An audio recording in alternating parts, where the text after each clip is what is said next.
Hey guys, we clone back to my channel. What if Naruto was ultimate pervert of DxD with Pervy Venelana, movie? Jiraiya had only one condition that had to be fulfilled if he were to seriously train Naruto. That condition was simply put, all about his student being honest about how he felt when he truly looked at a woman's body. That's how it all started, with Naruto admitting to his master that he did indeed like looking at a woman censored at her ass and thighs. Jiraiya naturally was so happy that he vowed right then and there that he would turn his precious apprentice into a masterpiece of a legacy. In the Sanin's head that meant that Naruto had to embrace the way of the super pervert. Naruto of course tried to resist.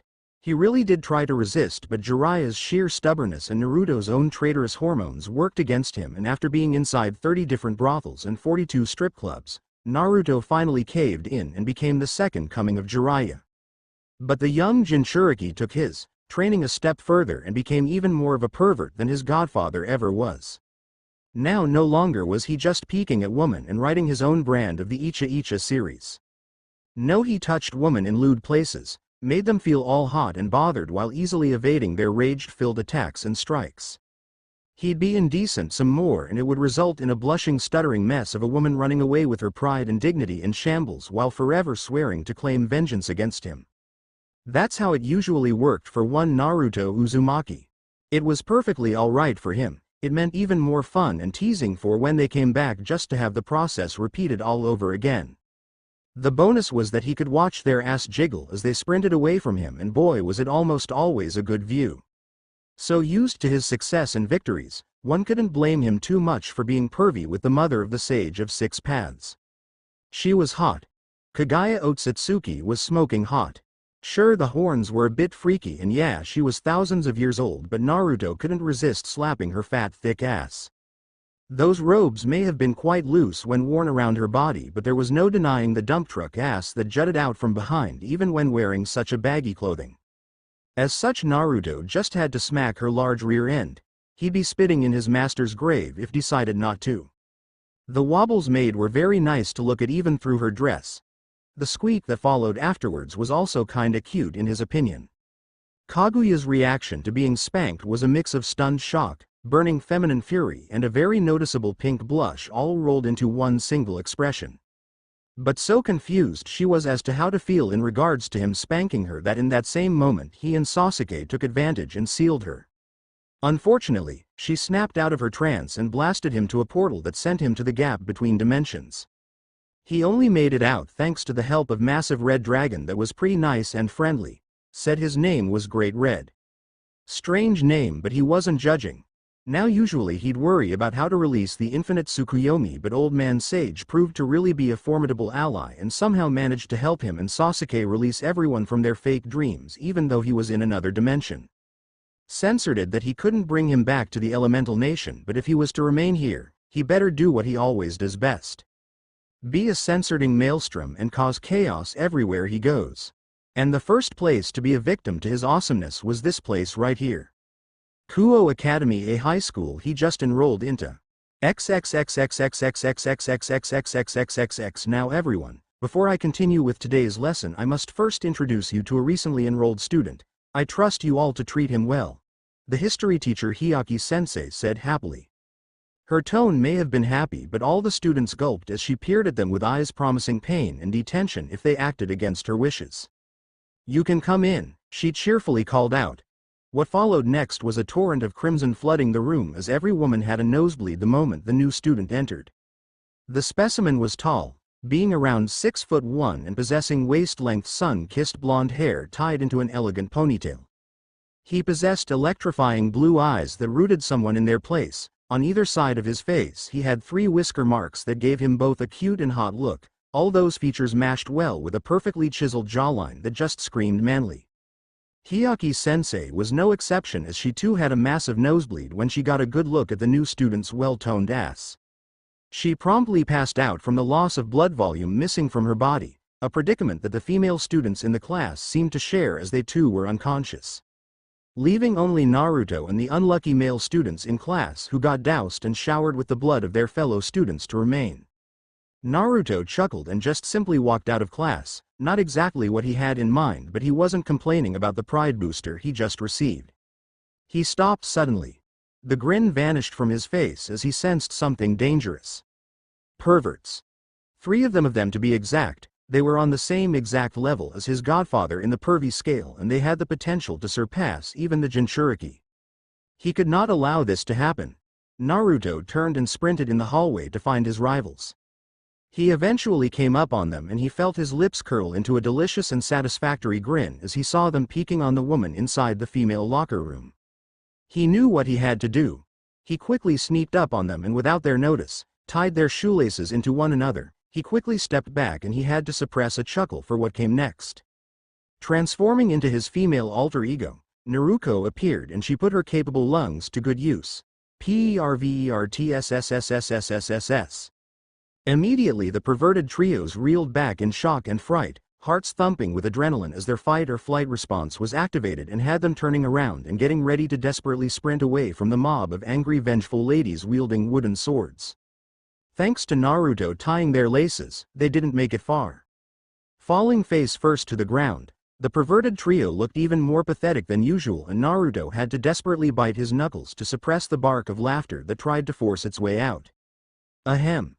One of the girls coughed. Issei, Matsuda and Motohama all turned and felt immense fear as they beheld their predicament, surrounded by at least 30 women with each one holding a shinai.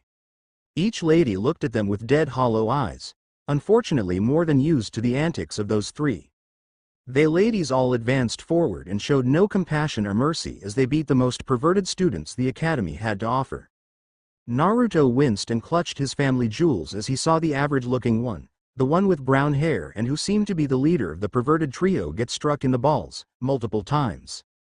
The screams that emanated from this hallway was heard by all of Kuo Academy. Akeno felt unusual today. Her senses were telling her to be on guard as she walked through the hallway of the school. It was the first time that she had felt this wary for quite some time, but from what she didn't know. She made it to the door that led to the stairs and she walked up gracefully while continuing to contemplate the origin of this weird feeling. Unknown to her, everyone's favorite whiskered shinobi was right behind her, the creepy perv face out in full force as he admired her goddess-like body.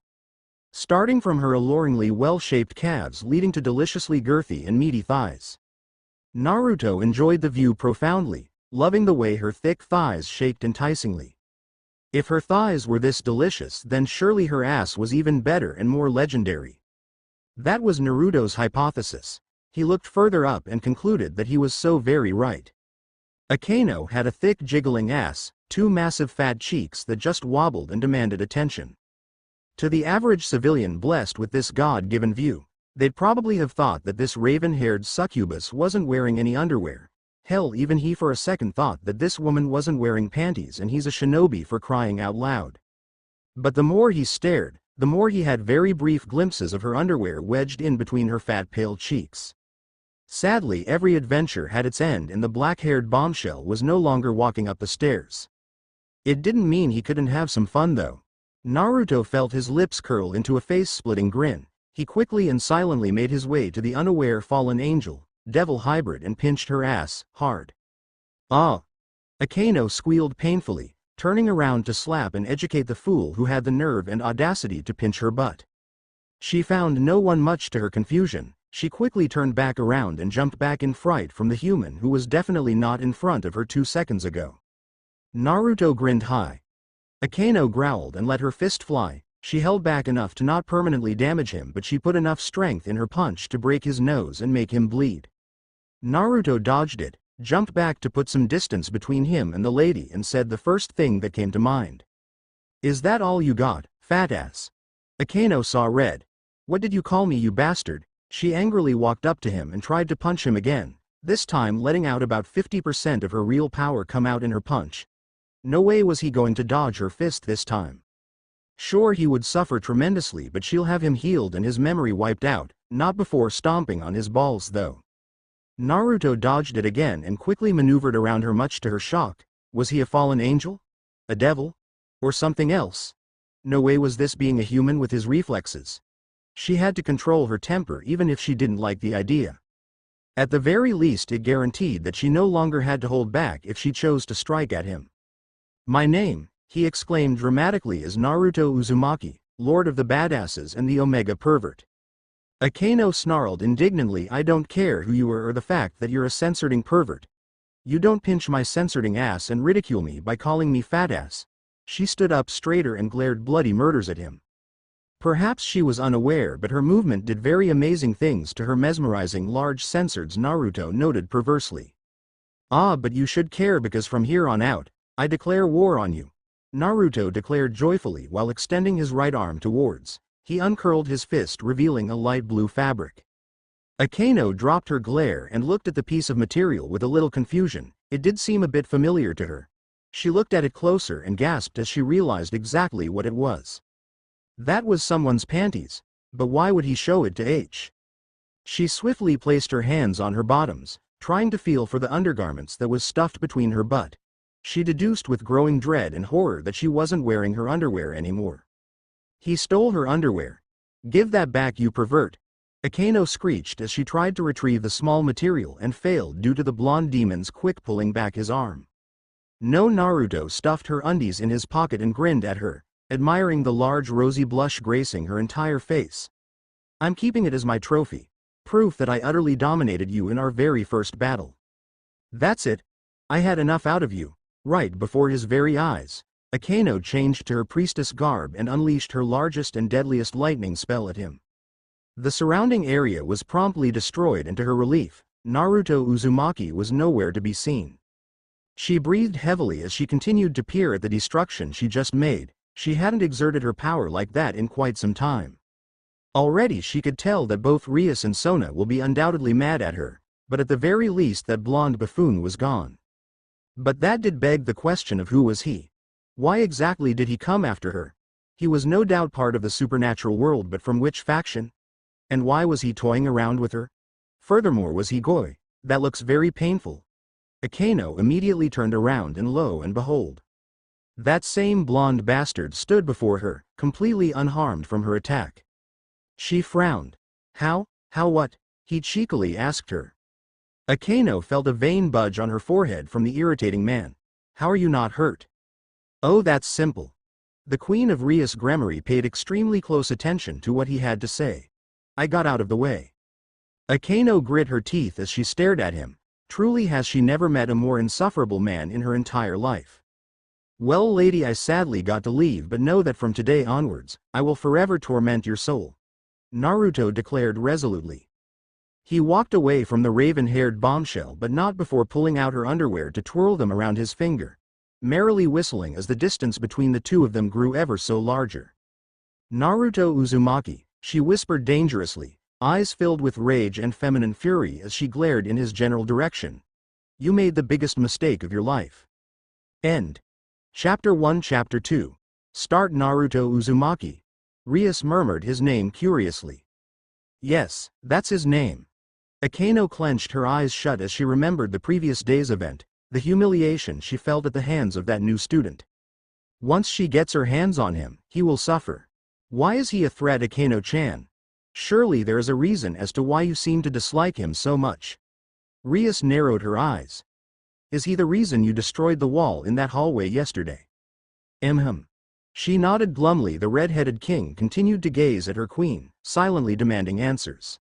Akano eventually relented. Yesterday I was walking to my next class when I felt someone pinch my butt painfully. Naturally I turned around to smack the fool who dared to do such a thing, but it was as though he disappeared.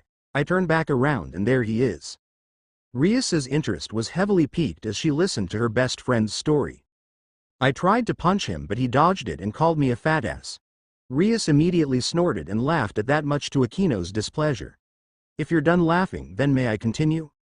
I'm so sorry, Akano-chan, she said while letting out soft barks of laughter. It took her a few moments before she finally managed to rein in on her snickering. Please continue. Naturally I wasn't amused and I decided to throw another punch at him, but this time adding about 50% of my devil powers to boot. Akano felt her king's disapproval and elaborated. I was going to heal him afterwards, but much to my astonishment he somehow manages to dodge that again, and that's when I was convinced that he wasn't human. The redhead sat up straighter as she paid close attention to the fallen angel, devil hybrid. Somehow in that same moment when he dodged Akano trailed off slowly, a massive blush appearing on her face and arousing Rias's curiosity. He what? Rias inquisitively questioned. Akano buried her heavily pink-tinted face in her hands, unable to look at her king no longer. He removed my panties and took them with him as a trophy. She mumbled softly, turning around to face the wall as though that would help lessen the embarrassment she felt in admitting this. He what? Rias exclaimed while standing up. Surely she heard wrong because there was no way somebody just took her queen's underwear and casually walked away. Said queen moaned in dismay before repeating what she had just said. I'm going to go outside and breathe some air. Akano-chan, for the rest of the day I want you to stay here, alright? The Gramarye heiress voiced out emotionlessly as she made her way to the door leading out of the clubroom. Leaving one Akano Himejima to curse the blonde's name as she knew precisely what her king was planning to do. Jiraiya's heir was having the time of his life. He usually found class and school to be an utter waste of time, but that was before he arrived here and sat in class 2B. The reason he was enjoying himself? It was simply really just the perverted trio being in his class and being a great comedy show to the watching blonde.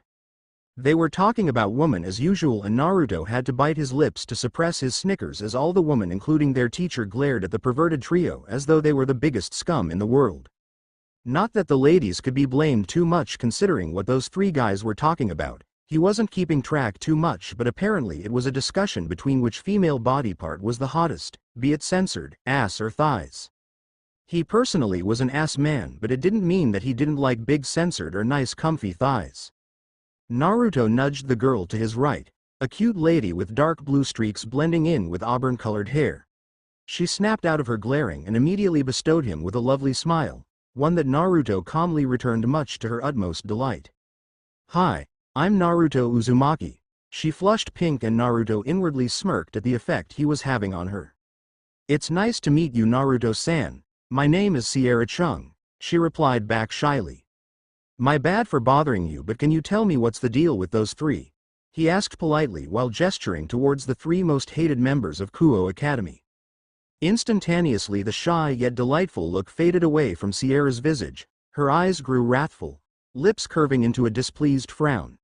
Suddenly the friendly-looking woman was gone and in her place was a demon who could kill men with her gaze alone. Her nose crinkled in distaste. You have to stay away from them, Naruto-kun. Those three are the perverted trio and they live up to their other titles, UGHHH. Other titles?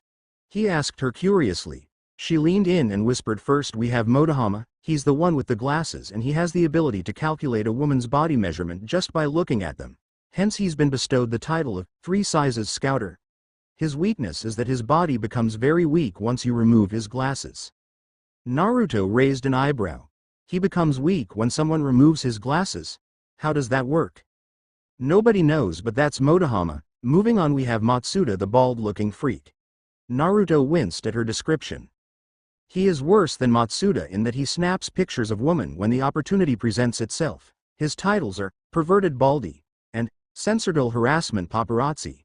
He used to be a former sports star back in junior high school, but he gave that all up because of his love for the woman's body.